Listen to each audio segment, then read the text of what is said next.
Huwag kang papayag na taga-like at taga-scroll ka lang dyan sa TikTok account mo. Hi guys! Alam nyo ba na mayroon kami nakilalang online system na pwede mong pagkitaan gamit yung TikTok account mo? Doing part-time. Na ang gagawin mo lang dito is mag-copy and paste at magsisit ka ng appointment, local and international. Yes, mag-copy and paste ka lang at good news, hindi mo na kailangan pa na magbenta ng kahit anong produkto at wala ka ng kuta na hahabulin pa. At take note, dahil hindi mo na kailangan pa na marami pang requirements para makapag-start ka dito.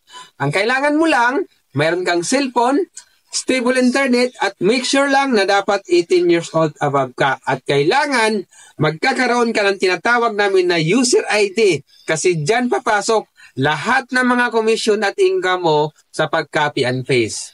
Kaya kung gusto mong malaman at para ma-qualified ka, mag-comment ka lang sa baba ng video na to para maturo namin sa'yo kung paano. See you and God bless. Bye-bye!